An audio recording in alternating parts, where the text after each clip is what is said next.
अस्सलामुअलैकुम दोस्तों, मैं हूं यावर अमीर गुज्जर एडवोकेट और आप देख रहे हैं लॉ इन। दोस्तों, जैसा कि आप जानते हैं कि हम क्रिमिनल मेजर एक्ट की स्टडी कर रहे हैं और इसमें हमने पीपीसी से स्टार्ट किया है और उसके सेक्शन 83 तक हम लास्ट वीडियो में कवर कर चुके हैं और आज हमने सेक्शन 84 से स्टार्ट करना है। और section 84 is about act of a person of unsound mind. एक ऐसे बंदे का एक्ट जो कि दिमागी जिसका तवाज़ुन ठीक नहीं है। Nothing is an offence which is done by a person. कोई भी चीज़ ऑफेंस नहीं होगी अगर उसको कौन करता है eight the time of doing it, और जब वो उसे कर रहा था bye reason of unsoundness of mind, जो इस वजह से उसके जो दिमागी जो है उसका दिमाग इस सही तरह से काम नहीं कर रहा, उसका दिमागी तवाज़ुन ठीक नहीं है जबकि वो काम को सर अंजाम दे रहा है। उस काम के करने के वक्त अगर उसका दिमागी तवाज़ुन ठीक नहीं है तो कुछ भी वो कर रहा है वो ऑफेंस नहीं होगा, इस वजह से क्योंकि उसका दिमागी तवाज़ुन ठीक नहीं है। वरना वो जुर्म अपनी जगह जुर्म ही है, सिर्फ इस वजह से है वो जुर्म नहीं है क्योंकि उसका दिमागी तवाज़ुन ठीक नहीं है। Is incapable of knowing the nature of the act. वो अपने काम की नोयत को ही नहीं समझ पा सकता कि मैं क्या काम कर रहा हूँ, और that he is doing what is either wrong or contrary to law. या वो ये समझ नहीं पाता कि जो मैं काम कर रहा हूँ ये काम गलत है और ख़िलाफ़ कानून है। अगर वो चीज़ें नहीं समझ सकता जबकि वो जुर्म जिस वक्त कर रहा है उस वक्त की बात हो रही है, तो फिर ये कोई भी चीज़ जुर्म नहीं होगी। इस वजह से क्योंकि उसका दिमागी तवाज़ुन ठीक नहीं है, वो चीज़ों को समझ नहीं पाता। अच्छा, कॉमेंट्री है इस पे आगे। Act of a person of unsound mind, उस इंसान का अमल जो कि जिसका दिमागी तवाज़ुन ठीक नहीं था। When the manner of committing the offence by the person of unsound mind, कि जो उसने काम किया था ना अनसाउंड माइंड ने जो ऑफेंस कमिट किया है उसका जो तरीक़ेकार था। Also fall with in the four corners of criminal responsibility. Criminal responsibility में भी अगर वो आता है, और क्रिमिनल रिस्पॉन्सिबिलिटी वाली कौन सी रिस्पॉन्सिबिलिटी? डिस्क्राइब्ड इन मेडिकल जरिस्प्रूडेंस, जो कि मेडिकल जरिस्प्रूडेंस में बयान की गई है। अगर कोई अनसाउंड माइंड पर्सन कोई ऑफेंस कमिट करता है और वो जो ऑफेंस है वो क्रिमिनल रिस्पॉन्सिबिलिटी में भी आता है, और क्रिमिनल रिस्पॉन्सिबिलिटी कहाँ बयान की गई है? वो मेडिकल जरिस्प्रूडेंस में बयान की गई है कि किस चीज़ को क्रिमिनल रिस्पॉन्सिबिलिटी कहते हैं। उसकी एम्बिट में भी आता है, उसके फोर कॉर्नर्स में भी आता है, और वो आगे बताई भी हुई है वो कौन कौन सी क्रिमिनल रिस्पॉन्सिबिलिटीज़ हैं। पर्सनल हिस्ट्री ऑफ मर्डर, जो उसकी ज़ाती हिस्ट्री थी वो।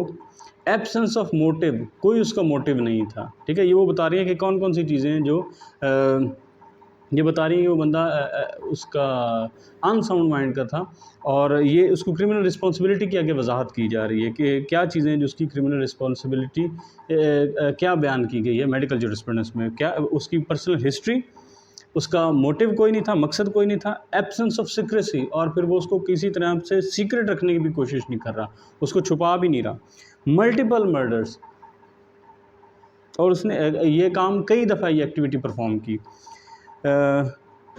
वांट ऑफ प्रिपेयर्डनेस और प्री अरेंजमेंट, कि उसमें कोई इस चीज़ की कमी थी कि किसी तैयारी की उसमें कोई मौजूदगी नहीं है, और ना ही किसी तरह का उसने पहले से कोई बंदोबस्त किया है। अगर ये सारी चीज़ें नहीं हैं तो फिर एक और चीज़ उन्हें बताएं, वांट ऑफ कंप्लेंस, और ना ही उसमें कोई शरीक जुर्म है और ज़्यादा सारे उसके साथी हैं। अगर ये इसमें भी फॉल करता है, ये सारे चीज़ें भी उसमें पाई जा रही हैं। अनसाउंड माइंड का पर्सन था, उसने ऑफेंस कमिट किया, और उसमें ये भी चीज़ें पाई गई हैं कि ना तो उसकी पर्सनल हिस्ट्री भी ऐसी ही है, और उसके साथ साथ उसका कोई मोटिव भी नहीं था, और उसके साथ उसने कोई चीज़ राज भी नहीं रखी, और काफ़ी सारे ऐसे इकदाम किए, और उसके साथ कोई तैयारी नहीं थी, कोई अरेंजमेंट नहीं थी, और ना ही कोई जो लोगों को शरीक किया गया था, और ऐसे कोई शरीक जुर्म भी नहीं थे। A mentally ill person had no accomplice, ये सारी सूरत हाल बता के आगे उसने क्या बताया कि मेंटली इल पर्सन का जो है had no accomplice in the criminal act, तो उसका इस जुर्म में कोई शरीक जुर्म भी नहीं था। तो ये सारी चीज़ें अगर हैं तो वो फिर उसका कोई शरीक जुर्म भी नहीं है। ये 2011 PCRLJ 1144 में बताया गया है। यानी अगर ये सारी चीज़ें पाई जाती हैं तो इससे और ज़्यादा ये बात वाज़ेह हो जाती है कि उस बंदे की उस पर कोई क्रिमिनल रिस्पॉन्सिबिलिटी इस तरह की आयद नहीं होती। क्योंकि ना तो उसने इस बात को कोई उसका मोटिव था ऐसा कुछ ऐसा करने का, वो तो दिमागी तवाज़ुन ठीक ना होने की वजह से उसने ये अमल सर अंजाम दे दिया। आगे है जी इसका scope. 4 important ingredients of section 84 PPCR। अच्छा आगे कौन ये जो कहता है कौन से 4 इम्पोर्टेंट इंग्रेडिएंट्स हैं सेक्शन 84 PPC के। कमीशन ऑफ ऑफेंस, पहला चीज़ कमीशन ऑफ ऑफेंस, दूसरा अनसाउंड माइंड, तीसरा है कि उसका दिमागी तवाज़ुन ठीक ना हो, incapability of knowing the nature of act और ऑफेंस, जब सॉरी आगे है कि वो समझ नहीं पाता अपने काम की नोयत उसकी नेचर को, distinction between right and wrong, और उसको ये है कि उसको पता भी नहीं है कि किस चीज़ में सही और गलत में फ़र्क उसको मालूम नहीं है। ये 4 चीज़ें उसने बताई गई हैं कि ये इंग्रेडिएंट्स हैं सेक्शन 84 PPC के। PLD 2019 कराची 96 ये साइटेशन है। ट्रायल प्रोसीजर उसके बारे में बताया गया, जो इसका ट्रायल प्रोसीजर होगा वो 1994 SCMR 1517 में बताया हुआ है। Nothing is an offence which is done by a person who at the time of committing an offence by reason of unsoundness is incapable of knowing the nature of the act or whatever he is doing is wrong or contrary to law। ये वही बात दोबारा बताई गई है कि वो जब काम कर रहा था वो उसको ये समझ नहीं पा रहा था कि इसकी नेचर क्या है। PLJ 2011 criminal cases Peshawar 700 DB। अच्छा अनसाउंडनेस ऑफ माइंड वो आगे बताया हुआ है। Benefit only when accused found insane eight the time of commission of offence, ये उसको तभी फ़ायदा देगा अनसाउंडनेस ऑफ माइंड के जब ये पाया जाता है कि जुर्म करते वक्त उसका जो माइंड था वो अनसाउंड था। ये 1990 MLD 1953।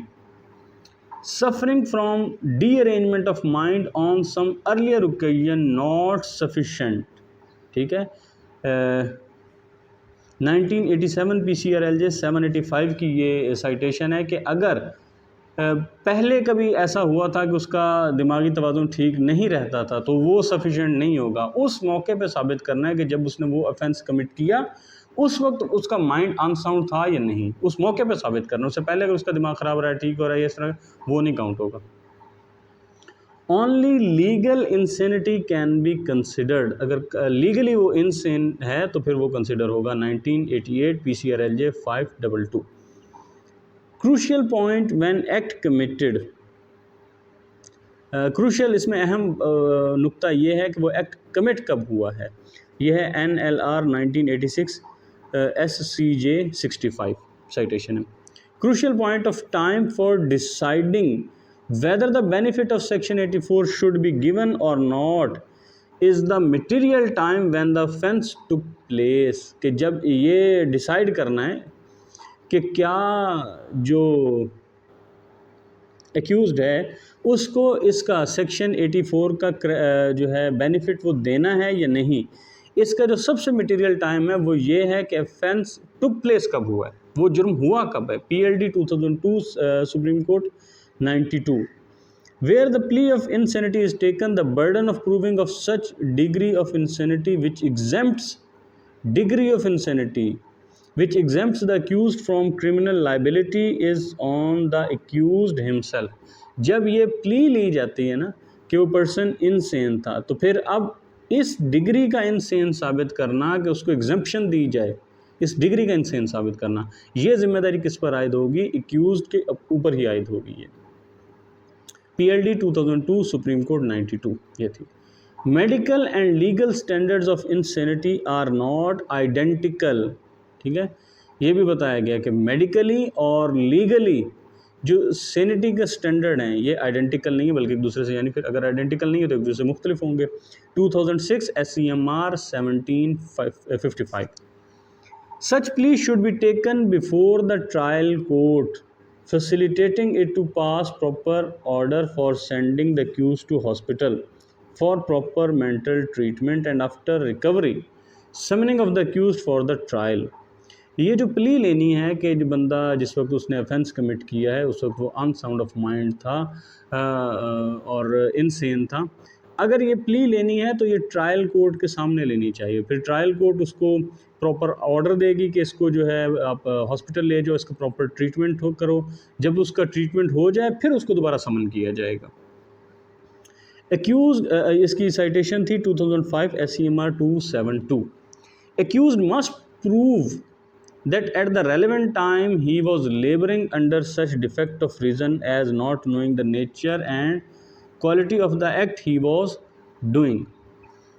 एक्यूज को ये साबित करना होगा कि रेलेवेंट टाइम के ऊपर इस तरह की सूरत हाल थी, उसके दिमाग में ये नुक्स था कि वो समझ नहीं पा रहा था अपने जो एक्ट उसने परफॉर्म किया है, जो एक्ट वो कर रहा था, उसकी क्वालिटी और उसकी नेचर को वो नहीं समझ पा रहा था किसी दिमागी नुक्स के बायस। ये उसको साबित करना होगा, मस्ट प्रूव। और कब साबित करना होगा? उसी रेलेवेंट टाइम पे, जब ये ऑफेंस उसने कमिट किया है उस वक्त उसकी दिमाग में क्या सुकून था। आगे आ गया जी सेक्शन 85 PPC का, पाकिस्तान पिनल कोड 1860।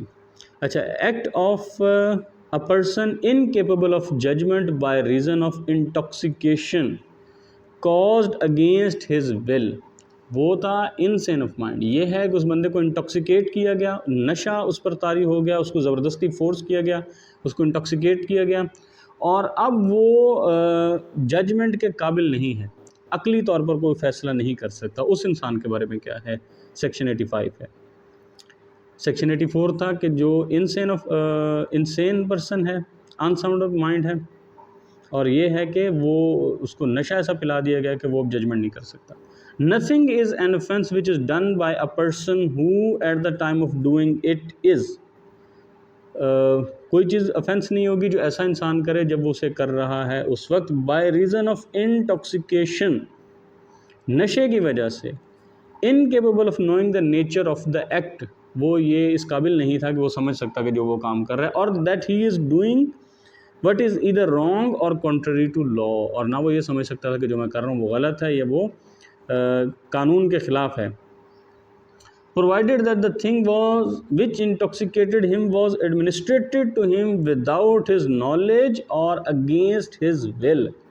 इसके साथ एक शर्त है कि जब उसको इंटॉक्सिकेट किया गया है तो वो उसको ज़बरदस्ती नशा पिलाया गया है या उसकी मर्ज़ी के ख़िलाफ़ पिलाया गया है, वो नहीं ऐसा चाहता था।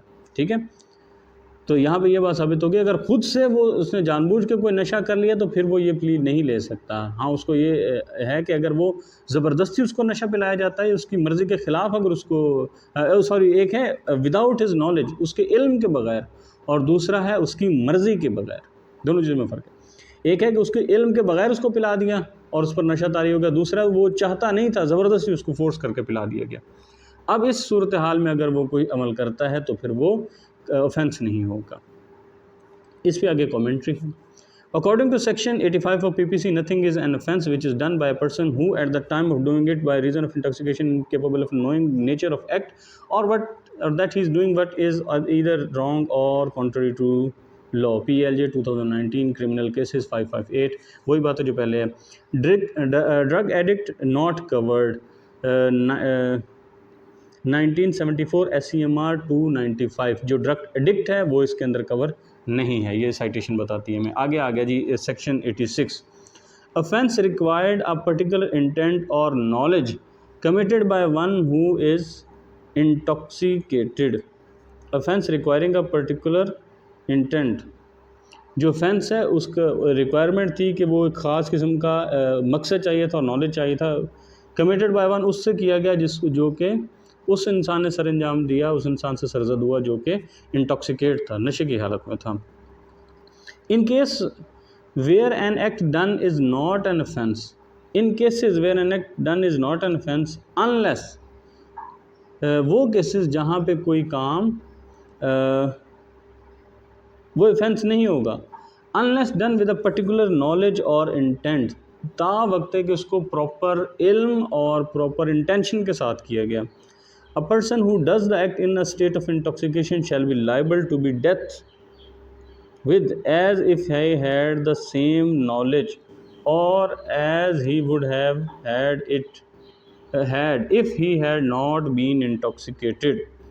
Unless the thing which intoxicated him was administered to him without his knowledge और अगेंस्ट हिज विल। इसको छोटे छोटे टुकड़ों में बांट के समझते हैं। पहला तो ये कि वो case in cases where an act done is not an offence, offence नहीं होगा unless done with a particular knowledge और इंटेंट, कि वो जो काम था वो ऑफेंस नहीं होना था ता वक्त तक उसको प्रॉपर नॉलेज और प्रॉपर इंटेंशन के साथ किया जाता। अ person who does the act in the state of intoxication, जो उस इंटॉक्सिकेशन की हालत में से वो काम करता है, shall be liable to death, तो फिर उसको मौत की सज़ा मिलनी चाहिए, with as if he had the same knowledge as if he would have it if he had not been intoxicated, कि अगर उसको अगर उसने नशा ना किया होता तो वो समझता कि ये काम जो मैं कर रहा हूँ ये गलत है। अगर उसको नशा ना दिया होता तो उसके पास ये नॉलेज होता। Shall be liable if he had the same knowledge as he would have had if he had not been intoxicated, अगर उसको नशा ना दिया गया था तो उसको जमा करता। Unless the thing which intoxicated him, ता वक्त है कि जो चीज़ ने जिस चीज़ ने उसको नशा दिया है was administered to him without his knowledge, उसके इस पर यह शर्त है कि ताहम अगर उसको इस तरह से नशा दिया जाता है कि उसको इसका इल्म भी नहीं है या उसकी मर्ज़ी के ख़िलाफ़ है, तो फिर उस पर ये मौत डेथ की सज़ा नहीं होगी, वरना वही होगी। वो मामला जहाँ पे कोई काम where an act done is not an offence unless done with a particular intent और नॉलेज, वो काम जहाँ पे कोई काम जुर्म नहीं होना था, ठीक है, आम सूरत हाल में वो जुर्म नहीं था, ता वक्त तक उसको प्रॉपर इंटेंशन और प्रॉपर नॉलेज के साथ किया जाए। एक आदमी आता है जो वो काम करता है इन स्टेट ऑफ इंटॉक्सिकेशन, उसको नशे की हालत में कर देता है, ठीक है, आगे उसकी है नहीं, इसकी इलस्ट्रेशन नहीं है। Who does the act in a state of intoxication shall be liable to be death with as if he had the same knowledge। इस तरह जिसको उसको नॉलेज था, हाँ, या तो फिर यही ट्रीट किया जाएगा जैसा कि उसको नॉलेज है, उस चीज़ का इल्म है, और या अगर वो उसको नशा ना दिया गया होता तो उसको पता होता कि मैं जो काम कर रहा हूँ ये गलत है, दोनों सूरत हाल में, तो फिर उसको मौत की सज़ा है। हाँ, फिर ये साबित हो जाता है कि उसको ज़बरदस्ती नशा दिया गया है या उसकी अगेंस्ट द विल दिया गया है, फिर बात दूसरी है। मिसाल मेरे जहन में यही आ रही है इस वक्त यहाँ के, मिसाल के तौर पर अगर एक इंसान ने ऑपरेशन करना है और ऑपरेशन में अगर कुछ ऊंच नीच हो जाती है और वो बंदा मर जाता है तो वैसे ये जुर्म नहीं है, लेकिन अगर कोई डॉक्टर साहब ये करते हैं कि वो नशे की हालत में ऑपरेशन कर देते हैं और उससे बंदा मर जाता है, ठीक है, तो वैसे वो ऑफेंस नहीं होना था, लेकिन उनके चूँकि नशे की वजह से अब वो ऑफेंस कमिट हो गया तो अब वो उसकी सज़ा मौत ही होगी, और ता वक्त उनको ये साबित करना होगा कि जो नशा मेरे जिस्म में था वो मेरी मर्ज़ी के ख़िलाफ़ था या मेरे इल्म के बिना था। एक्ट क्या है इसका सेक्शन 87, एक्ट नॉट इंटेंडेड,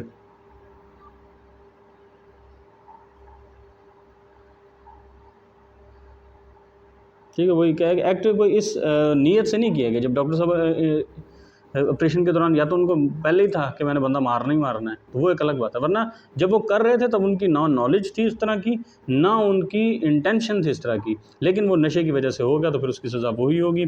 लेकिन अगर ये साबित हो जाता है कि उनको या तो उनके इल्म के बगैर नशा दिया गया था या उनकी मर्ज़ी के ख़िलाफ़ दिया गया तो फिर वो नहीं होगी। 87 section 87, act not intended and not known to be likely to cause death or grievous hurt done by consent, act जिसमें इंटेंशन नहीं थी और ना ही ये मालूम था कि ऐसा हो जाएगा, मौत वाक़ई हो जाएगी या कोई सख्त नुकसान पहुंच जाएगा, और फिर किया भी मर्ज़ी के साथ किया।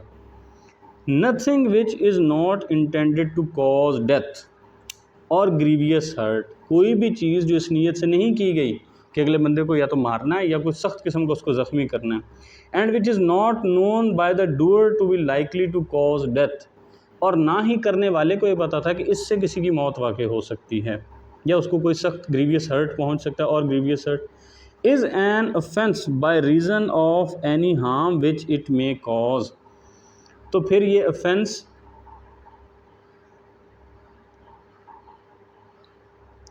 नहीं होगा इस वजह से क्योंकि उसने नुकसान पहुंचाया। ठीक है, वैसे अगर किसी को कोई ज़रब लगती तो वो नुकसान होता, लेकिन अब उसने नीयत से नहीं किया है कि उसको ये नुकसान पहुंचे, तो चाहे वो ज़रब लग भी जाए तो अब वो जुर्म नहीं होगा। इट मे कॉज और be intended by the doer to cause to any person above 18 years of age who has given consent, और ये हुआ उसको है जिसकी उम्र 18 साल से ज़्यादा है और उसने उसकी रजामंदी दी हुई थी। वेदर एक्सप्रेस और इम्प्लाइड, चाहे उसने वाज़े तौर पर चाहे इशारे किनारे से उसकी दी थी। टू सफ़र दैट हार्म, और फिर उसे वो नुकसान पहुंच जाता है। और bye reason of any harm which it may be known by the doer, any harm which it may be known by the doer to be likely to cause to any such person who has consented to take the risk of that harm। या फिर ये भी है कि जो करने वाला है उसको पता है कि सामने जो बंदा रजामंदी दे रहा है उसे भी पता है कि नुकसान उसे पहुंच सकता है अगर हम ये अमल करते हैं, तो इसमें से ये नुकसान पहुंच सकता है। करने वाले को भी पता है कि जो सामने जिस पर मैं ये परफॉर्म कर रहा हूँ जिसके साथ मिलकर, उसको भी पता है कि मुझे नुकसान पहुंच सकता है, तो फिर वो ऑफेंस नहीं होगा। और उसने ये कंसेंट भी दी है कि आओ हम इसका रिस्क उठाते हैं। अच्छा, आगे इसकी इलस्ट्रेशन आ गई, वजाहत उससे पता लग जाए। A and B agrees to fence with each other for amusement. A और जी दो पर्सन थे जो एक दूसरे इससे राज़ी हुए कि हम एक दूसरे के सामने झूठ मूठ की लड़ाई लड़ते हैं दूसरों की अम्यूज़मेंट के लिए। This agreement implies the consent of each to suffer any harm. अब जब दोनों ने मिल के कहा कि आज हम ऐसे झूठ मूठ की लड़ाई करते हैं ताकि लोगों को थोड़े अम्यूज़ किया जाए, तो अब दोनों ने ये कंसेंट दी है कि अगर कोई भी हार्म होता है विच इन कोर्स ऑफ सच फेंसिंग, इस तरह के मुकाबला में, इस तरह की लड़ाई में अगर वो उनको पहुंचता है, may be caused without foul play, और अगर जानबूझ के नहीं किया जाता, कोई फाउल प्ले नहीं किया जाता, वैसे ही हो सकता है। And if A while playing fairly hurts G, A commits no offence. और इस तरह खेलते खेलते अगर ए से कोई चोट पहुंच जाती है जी को, तो फिर उन्होंने कोई ऑफेंस कमिट नहीं किया है। जो उसकी वजह से साबित होगा। अगर दोनों की रजामंदी से कोई ऐसा काम किया जाता है जिसमें ये लाइकली है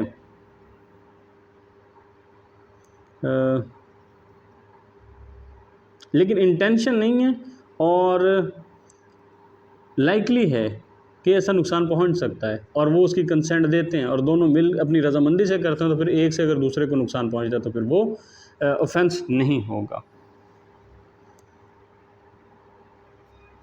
आगे है जी इसका section 88, act not intended to cause death done by consent in good faith for person's benefit. अब ये था कि एक ऐसा काम जिसकी वजह से किसी की मौत चाही नहीं थी और वो गुड फेथ से की गई दूसरे के पर्सन के बेनिफिट के लिए, उसके बारे में क्या है। Nothing which is intended to cause death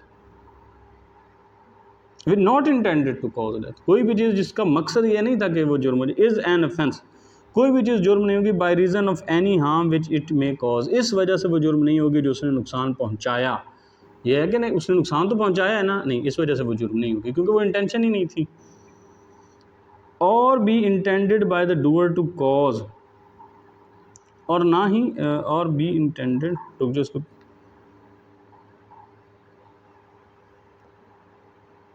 which is not intended to cause death or be intended by the doer to cause, और ना ही जो करने वाला था उसका ये मकसद था कि ऐसा हो जाए।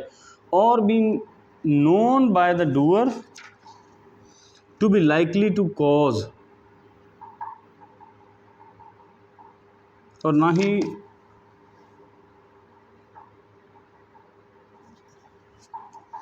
ही करने वाले को यह था कि इससे ऐसा कोई नुकसान पहुंच सकता है।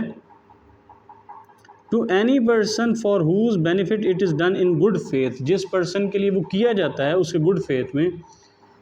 And who has given a consent, और उसने उसकी इजाज़त भी दी है, वेदर एक्सप्रेस और इम्प्लाइड, चाहे वाज़े तौर पर चाहे इशारे से, टू सफ़र दैट हार्म, और फिर उसे वो नुकसान पहुंच सकता है। और to the risk of that harm, या उसे वो नुकसान पहुंचने का खदशा है।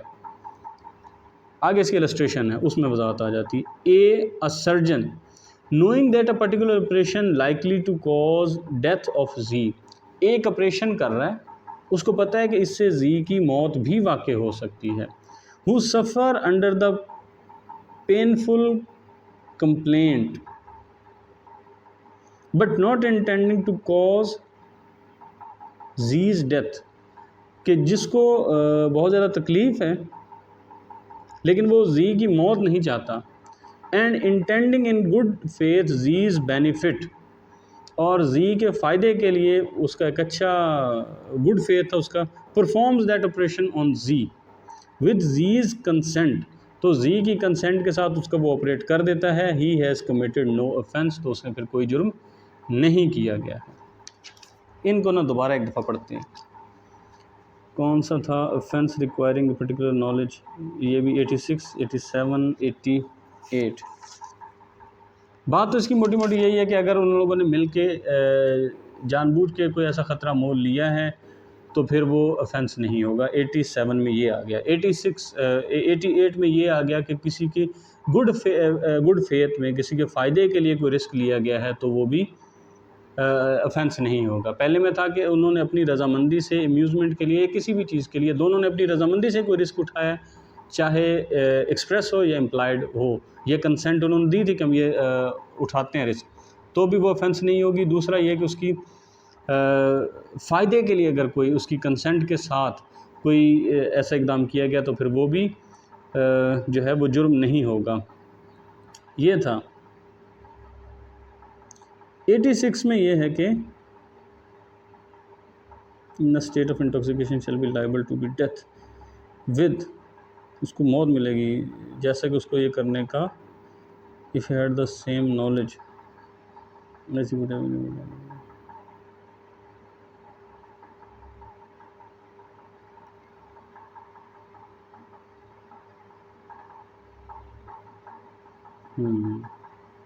कि आम हालात में वो जो अमल है वो जुर्म नहीं होता तावक्त कि उसको प्रॉपर इंटेंशन के साथ ना किया जाए, ठीक है, वो जुर्म नहीं होता। अब उसको कोई इंटॉक्सिकेशन की हालत में कर देता है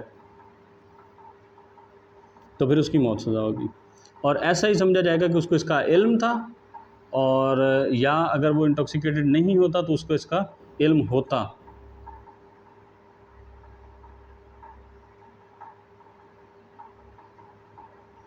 हाँ, अगर वो इस हालत में ना होता तो उसको इसका इल्म होता तो फिर उस पर भी सज़ा होगी। यानी कोई ऐसा काम जो वैसे जुर्म नहीं है लेकिन अगर वो नशे की हालत में परफॉर्म कर दिया गया तो अब उसे नुकसान हो गया तो फिर उस पर भी होगा।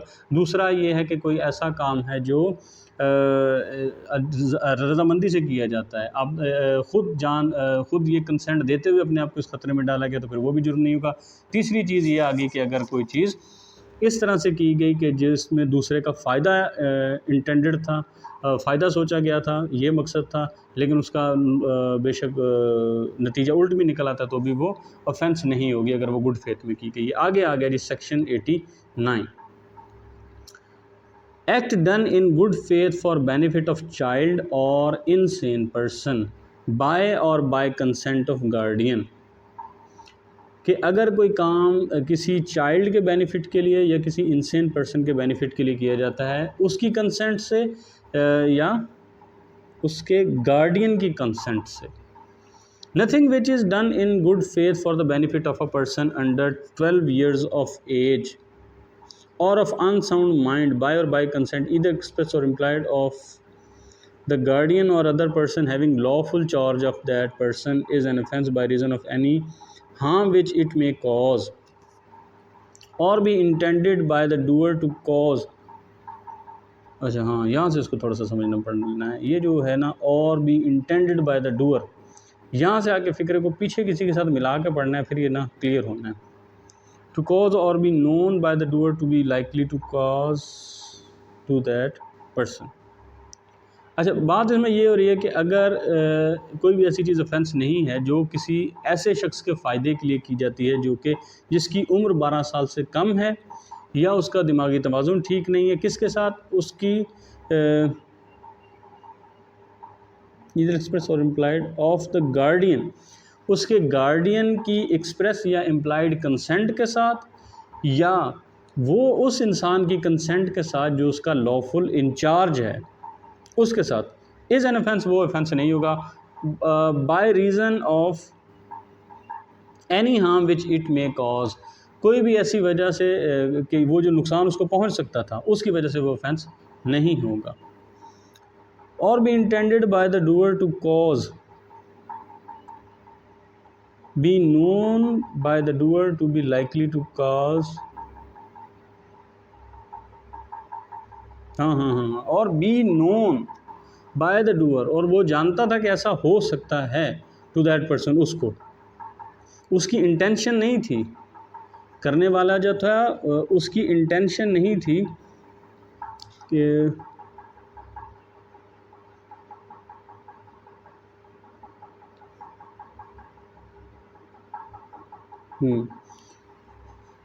जो वो काम कर रहा था उसकी इंटेंशन ऐसी नहीं थी कि वो ये करे, लेकिन वो हो गया।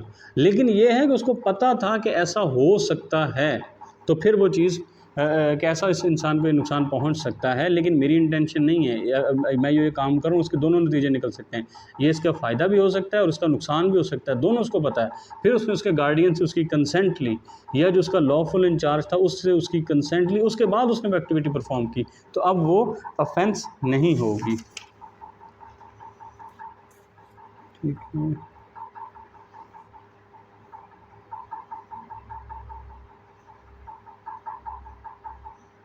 विच it may be known by the doer to be likely to cause, ये 87 में भी है, चाहे उसको पता ही था, जो वो कर रहा था उसको ये पता था कि ऐसा हो सकता है। ठीक है, लेकिन उसने इसकी इंटेंशन नहीं थी, और यहाँ भी था। और be intended by the doer to cause, और जब उसने वो ऐसा किया तब उसकी ये इंटेंशन नहीं थी। Or be known by the doer, लेकिन उसको ये पता था कि ऐसा हो सकता है। ठीक है, यहाँ तक उम्मीद है अच्छी तरह से क्लियर हो गया होगा। अब इसी में आगे प्रोवाइडेड, आगे कुछ शराइत हैं 4। Firstly that this exception shall not extend to the intentional causing of death, ये वहाँ पे कवर नहीं होगा जहाँ पे जानबूझ के डेथ किसी पर इन्फ्लिक्ट की गई है, और to the attempting to cause death, जहाँ या फिर ये अटेम्प्ट की गई है कि वो उसकी मौत वाक़ई हो, वहाँ पे ये कवर नहीं होगा। Secondly, that this exception shall not extend to the doing of anything which person doing it knows to be likely to cause death for any purpose other than the preventing of death or grievous hurt. और ना ये exception तब cover होगी कि जब जो बंदा ये कर रहा है उसको ये पता है कि इससे मौत वाक़ई हो सकती है, और उसका मकसद इसके अलावा for any person other than for any purpose, उसका मकसद इसके अलावा कुछ और था। यानी अगर ये मकसद था फिर ठीक है, जो आगे मैं बताऊंगा, लेकिन इसके अलावा अगर कोई और मकसद था तो फिर वो नहीं है, वो इसमें कवर नहीं होगा। क्या मकसद था जो इसमें कवर है? प्रिवेंटिंग द डेथ और ग्रीवियस हर्ट, या तो वो किसी की मौत को बचाना चाहता था या उसको बहुत ज़्यादा नुकसान जो था वो बचाना चाहता था, और the curing of any grievous disease और इन्फर्मिटी, या कोई ख़ास किस्म की बीमारी या माजूरी को अगर वो बचाना चाहता था तो फिर वो इसमें कवर होगा, वरना अगर इसके अलावा कोई और उसका मकसद है तो फिर वो उसमें कवर नहीं होगा। यानी ये जो एक्सेप्शन है ये उस शख्स पर लागू नहीं होती जिसको पता था कि इससे मौत वाक़ई हो सकती है और उसका मकसद इसके अलावा कुछ और था। अगर ये मकसद था तो फिर ठीक है। क्या मकसद था? तो ठीक है कि मैं किसी की मौत को बचा दूं, या उसको ग्रीवियस हर्ट से बचा लूं, या उसको किसी बीमारी से उसका इलाज किया जा रहा है, या किसी इन्फर्मिटी, किसी माजूरी वगैरह से उसका अगर कोई इलाज किया जा रहा है तो फिर इस हालत में वो कवर होगी। Thirdly, that this exception shall not extend to the voluntary causing of grievous hurt or to the attempting of to cause grievous hurt, इसमें ये कवर नहीं होगा। अगर कोई वॉलंटरीली जानबूझ के कोई सख्त नुकसान पहुंचाता है या इसकी कोशिश करता है, अनलेस, हाँ आगे फिर एक छूट है, it be for the purpose of preventing death और ग्रीवियस हर्ट, के वो चाहता था कि वो ग्रीवियस हर्ट से या डेथ से बचा सके, और the curing of any disease और इन्फर्मिटी, या किसी वो डिजीज़ और इन्फर्मिटी से संगीन किस्म से बचाना चाह रहा था। Fourthly, that this exception shall not extend to the abetment of any offence, किसी जुर्म में अगर कोई मावनत की गई है तो उसमें भी ये कवर नहीं होगा। To the committing of which offence it would not, to the committing of which offence it would not extend, तो फिर उसकी ऑफेंस की कमिटमेंट में ये एक्सटेंड नहीं होगी, वहाँ ये एक्सेप्शन नहीं होगी। इलस्ट्रेशन है इसकी, A in good faith for his child's benefit without his child's consent, A ने अच्छे ख्याल से, गुड फेथ से अपने बच्चे के लिए उसकी मर्ज़ी के बगैर, has his child cut for the stone by a surgeon, उसकी पत्थरी निकलवाने के लिए किसी सर्जन से उसका ऑपरेट करवाया गया। Knowing it we likely that the operation will cause the death child's death, और उसको ये पता था कि ऐसा करवाने से बच्चे की मौत वाक़ई हो सकती है। But not intending to cause the child's death, उसकी इंटेंशन ये नहीं थी कि मैंने बच्चे को मारना ही है, उसको पता है कि ऐसा हो सकता है, ये भी पॉसिबिलिटी है। A is with in the exception, तो अब जो है ए इस एक्सेप्शन में फॉल करता है। In as much as his object was the cure of the child, जहाँ तक उसका ये ताल्लुक़ था, जहाँ तक उसका मकसद ये था कि वो बच्चे का इलाज करना चाहता था। आगे है जी commentary. Radiologist report showing the accused 16 years and 6 months at the time of incident. Radiologist साहब की ये रिपोर्ट आई है कि उस मौके पर बच्चे की उम्र 16 साल और 4 माह थी। ये रेडियोलॉजिस्ट की रिपोर्ट आई। A child to be tried by juvenile court, तो फिर जो कोर्ट है जुवेनाइल कोर्ट, उसमें वो बच्चे को ट्राई किया जाएगा। 2000 PCRLJ 634। अच्छा, आगे section 90, consent known to be given under fear और मिसकंसेप्शन। अगर कोई कंसेंट दी जाती है किसी खौफ के ज़ेर या किसी गलतफहमी के किसी गलतफहमी में दी जाती है। A consent is not such a consent, वो कंसेंट नहीं है as is intended by any action of this code, जिसका इस कोड में इंटेंशन बताई गई है। जो इस कोड में इंटेंशन का लफ्ज़ आया है उसमें वो कंसेंट नहीं शामिल होती। कौन सी कंसेंट? इस कोड में जहाँ कंसेंट का लफ्ज़ इस्तेमाल हुआ है तो उसमें वो वाली कंसेंट शामिल नहीं होगी। कौन सी कंसेंट, वो आगे बताइए। If the consent is given by a person under fear of injury और अंडर मिसकंसेप्शन ऑफ फैक्ट, कि अगर उसने ये इसलिए कंसेंट दी है किसी इंजरी के खौफ से, या कोई उसको मिसकंसेप्शन हुआ किसी फैक्ट के बारे में, कोई गलतफहमी हुई। And if the person doing the act knows or has reason to believe that the consent was given in consequence of such fear or misconception, और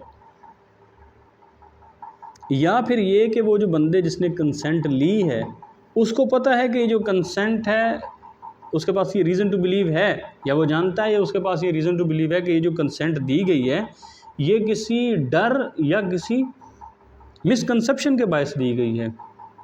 और कंसेंट ऑफ इनसेन पर्सन, या कि कोई इनसेन पर्सन अगर कोई consent देता है।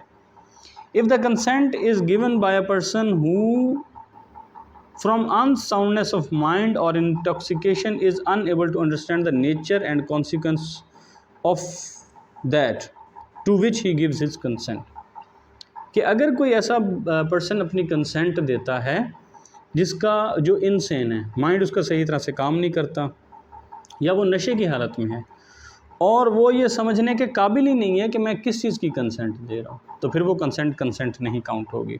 या कंसेंट ऑफ चाइल्ड, अगर कोई बच्चा किसी चीज़ की कंसेंट दे रहा तो वो भी कंसेंट नहीं होगी। Unless the contrary appears from the context, तब बच्चे की कंसेंट नहीं होगी अनलेस कि वो कॉन्टेक्स्ट से कोई मुख्तलिफ चीज़ का साबित हो जाए। If the consent is given by person who is under 12 years of age, कि अगर कॉन्टेक्स्ट से कोई चीज़ साबित हो जाए तो वो अलग बात है, वरना 12 साल से कम जो बच्चा है अगर उसने कोई कंसेंट दी है तो वो कंसेंट नहीं है। Exclusion of act which are offences independently of harm caused, उन चीज़ों को एक्सक्लूड किया जा रहा है कि जो इंडिपेंडेंटली वो अगर हार्म काज करें तो वो ऑफेंस होते हैं। वो चीज़ें इसमें एक्सक्लूड की जा रही हैं। द सेक्शन 91 है पीपीसी का, the exception of section 87, 88 and 89 do not extend to acts which are offences independently और एनी हार्म। अच्छा, वो इसे निकाल रहा है, उनको एक्सक्लूड किया जा रहा है। वो एक्ट एक्सक्लूड होंगे जो इंडिपेंडेंटली ऑफेंस हैं, वो इससे एक्सक्लूड होंगे। सही सही independently of any harm which they may cause or be intended to cause or be known to be likely to cause to the person giving the consent or on whose behalf the consent is given। वो चीज़ें जो independently offence हैं, अगर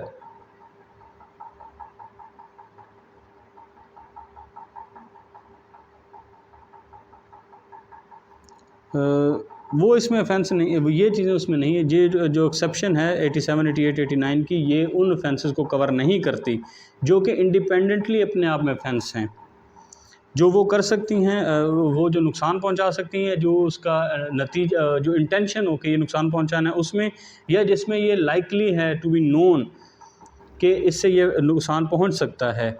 फिर चाहे उस बंदे ने अपनी कंसेंट दी भी है या उसके बिहाफ पर भी कंसेंट दी गई है, तो फिर भी वो इसमें कवर नहीं होंगी। आगे इलस्ट्रेशन इसकी वजाहत हो जाएगी कि कौन सी चीज़ें हैं जिसके बारे में ये पता है कि इससे नुकसान पहुंच सकता है और ये इंटेंशन है।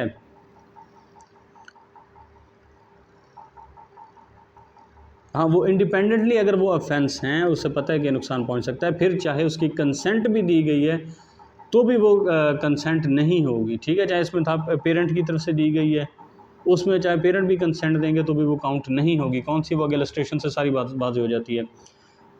इलस्ट्रेशन कॉजिंग मिसकैरेज, अगर मिसकैरेज किया जाए, unless caused in good faith for the purpose of saving the life of women. Miscarriage किया जाए तो वो इसमें कवर नहीं होगी तावक्त कि ये साबित ना हो जाए कि वो गुड फेथ में किया गया है और उसका मकसद था कि किसी खातून की जान बचाना। अच्छा, यहाँ पे वुमेन लिखा हुआ है, उसमें मदर का वैसे लफ्ज़ नहीं इस्तेमाल हुआ, किसी खातून की जान बचाना है, मिसकैरेज किया जाए। Is an offence independently of any harm which it may cause or be intended to cause to the women.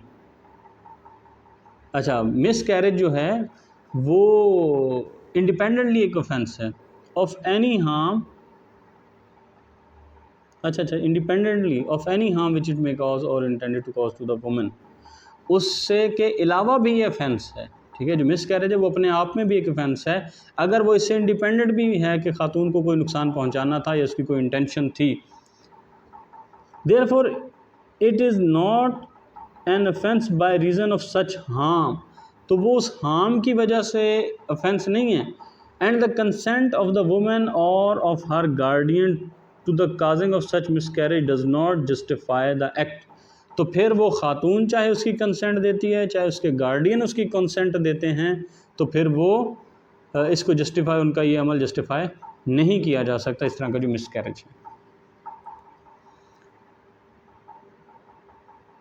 एक तो है ना कि आप किसी को कोई नुकसान पहुंचा रहे हो, उस वजह से वो ऑफेंस है, नहीं वो उस वजह से नहीं, वो independently independently offence independently of any harm which it they may cause, उससे मावरा, उससे आज़ाद, बिल्कुल उससे आज़ाद ही वो अपने आप में एक जुर्म है। ठीक है, उसमें ये नहीं देखा जाएगा, इस चीज़ का इतलाक नहीं होगा कि क्या उससे ये नुकसान पहुंचा है अगले पर्सन को या नहीं पहुंचा, ये बात नहीं नोट की जाएगी, इससे वो इंडिपेंडेंट है। अब यहाँ पे भी है कि वो इस चीज़ से इंडिपेंडेंट है कि उससे हार्म क्या था और या उसका मकसद क्या था या कौन सा हार्म उससे इंटेंडेड था, ये नहीं, इससे आज़ाद, बिल्कुल इंडिपेंडेंट हो कि वो अपने आप में एक जुर्म है। और अगर चाहे ये इस तरह का जो मिसकैरेज है ये उस खातून के या उसके गार्डियन की रजामंदी के साथ भी किया जाता है, तो भी ये इसमें कवर नहीं होगा, ये जस्टिफाई उनका एक्ट नहीं होगा, ये इन एक्सेप्शन में कवर नहीं होगा। आगे है जी, हाँ, ये साबित अगर हो जाता है कि वो उसकी जो खातून है उसकी जान बचाने के लिए ऐसा मिसकैरेज किया गया, तो वो एक डिफरेंट बात है, उसकी गुड फेथ में अगर हुआ। Section 92 act done in good faith for benefit of a person without consent, किसी इंसान की मर्जी के बगैर उसके फ़ायदे के लिए अगर कुछ किया जाता है। Nothing is an offence by reason of any harm which it may cause to a person by whose benefit it is done in good faith.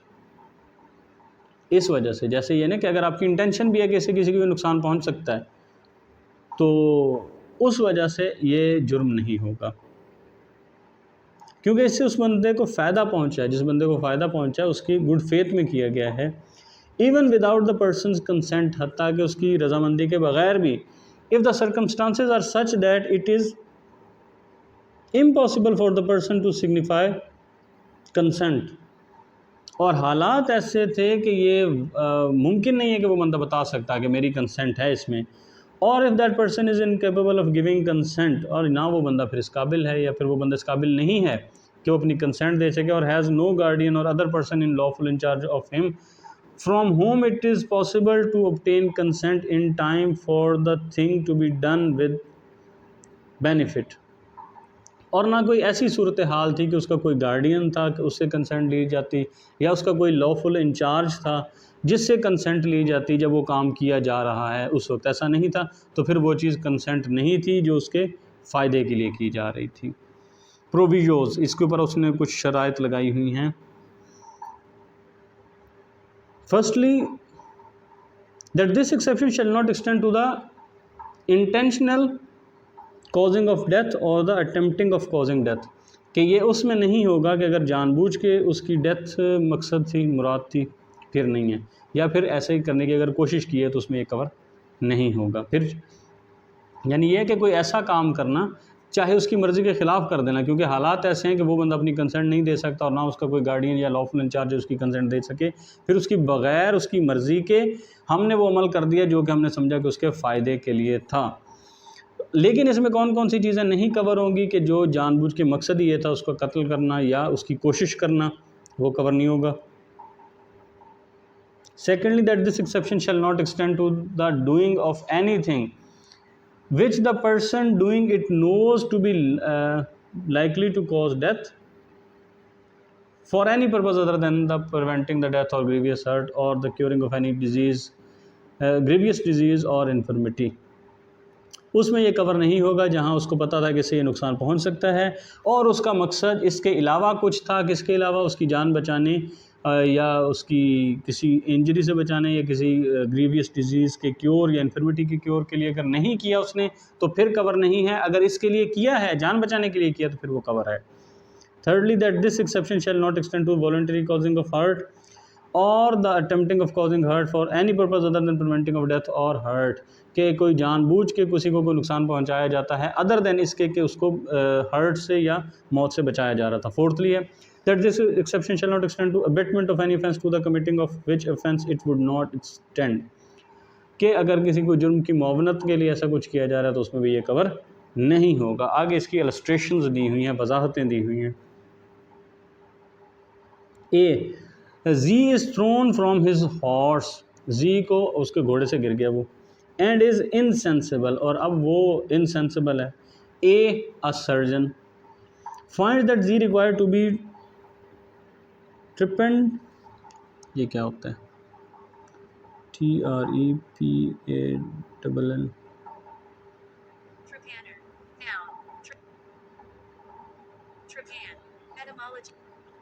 tool used to bore through rock when sinking shafts, a surgical instrument used to remove a circular section of bone from the skull। ठीक है, कि अगर उसके दिमाग से कोई चीज़ वो हटानी पड़नी है।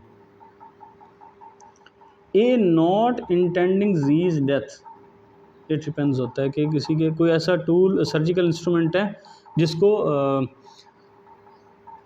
दिमाग का जो सर्कुलर पार्ट है उसको निकाला जाता है, यानी अब ये समझ कि किसी तरह का कोई ऑपरेशन है, अब वो कर देता है वो। उसका मकसद ये नहीं था कि जी की डेथ हो। अब ए जो है वो जो जी है वो इनसेंसिबल है, but in good faith for Z's benefit perform the trepan before Z recovers his power of judging for himself A has committed no offence. जो ए जी है वो घोड़े से गिर गया, ए एक सर्जन था, वो देख रहा था, उसको पता था इसका दिमाग की ये चीज़ मुझे रिमूव करनी है। अगर उसने वो रिमूव कर दी बग़ैर उसकी कंसेंट के तो फिर उसने कोई ऑफेंस कमिट नहीं किया है। जे बी इलस्ट्रेशन है उसका, पैराग्राफ बी है। Z is carried off by a tiger, एक शेर उठा के ले गया। A fires at the tiger knowing it to be likely that shot may kill Z but not intending to kill Z. अब उसको पता है कि शेर उठा के ले गया, मैं गोली चलाऊं तो हो सकता है जी को लग जाए, हो सकता है टाइगर को लग जाए, दोनों सूरत हाल हैं, लेकिन वो जी की मौत नहीं चाहता और वो फायर कर देता है। And in good faith intending Z's benefit A's ball gives Z a mortal wound A has committed no offence. और उसने वो गोली चलाई और फिर वो इस तरह से चली कि उसने बड़ा सख्त नुकसान पहुंच गया जी को, जबकि उसकी इंटेंशन नहीं थी, तो फिर ए ने कोई ऑफेंस कमिट नहीं किया। आगे है जी paragraph C. A surgeon sees a child suffer an incident which is likely to prove fatal less an operation be immediately performed. एक सर्जन है वो देखता है कि एक बच्चे को बड़ा सख्त उसका एक्सीडेंट हुआ, उसको बहुत इंजरीज पहुंची हुई हैं और उसका बड़ा लाजमी है फौरी तौर पर ऑपरेशन करना। There is no time to apply to child's guardian. अब कोई ऐसा वक्त भी नहीं है कि उसके गार्डियन से पूछा जाए। A perform the operation in spite of the entreaties of the child, intending in good faith the child's benefit, A has committed no offense। कि वो उसने सर्जन ने देखा मौके पर, उसकी नज़ाकत भांपते उसने उसका ऑपरेशन कर दिया, तो फिर उसने कोई ऑफेंस कमिट नहीं किया गया है। आगे है जी डी पैराग्राफ है। A is in a house which is on fire with Z a child. A एक पर्सन है, वो एक घर में है और उसके साथ एक चाइल्ड है जी। अब घर में आग लग गई है। People below hold out a blanket, जो नीचे लोग हैं उन्होंने एक कंबल पकड़ा हुआ है। A drops the child from the house top. अब ए जो है वो बच्चे को नीचे गिरा रहा है। Knowing it to be likely that the fall may kill the child. उसको ये पता है कि अगर वो बच्चा नीचे गिरता है तो हो सकता है वो मर भी जाए। But not intending to kill the child but intending in good faith the child's benefit. और वो चाह रहा था बच्चे का भला। Here even if the child is killed by the fall A has committed no offence. तो अब अगर ए ने कोई ऑफेंस ए के वो आग जो लगी हुई थी उसने बच्चे को बचाने के लिए नीचे फेंका, नीचे उन्होंने कंबल पकड़ा हुआ था, उसको ये पता था कि अगर कंबल से छूटा तो हो सकता है बच्चे की जान भी चली जाए, लेकिन उसकी इंटेंशन ये थी कि बच्चे की जान बचानी है क्योंकि घर में आग लगी हुई है। अब अगर चाहे वो बच्चा मर भी जाता है तो ए ने कोई ऑफेंस कमिट नहीं किया। Explanation more mere pecuniary benefit is no benefit within meaning of section 89, 88, 89 and 92। सिर्फ अगर किसी चीज़ से कोई माली फ़ायदा पहुंच रहा था तो उसको फिर फ़ायदा नहीं समझा जाएगा। सेक्शन 88, 89 और 92 में जो चीज़ें हैं इसमें अगर कोई सिर्फ माली फ़ायदा है तो फिर वो फ़ायदा नहीं कंसिडर होगा। आगे है जी section 93। Communication made in good faith. अगर कोई ऐसा कम्युनिकेशन है वो अच्छी नीयत से किया गया। No communication made in good faith is an offence. No communication is an offence. कौन सा? मेड इन गुड फेथ, जिसको अच्छी तरीके से किया, अच्छे गुड फेथ के साथ किया गया है, अच्छी इंटेंशन के साथ किया गया। By reason of any harm to the person to whom it is made.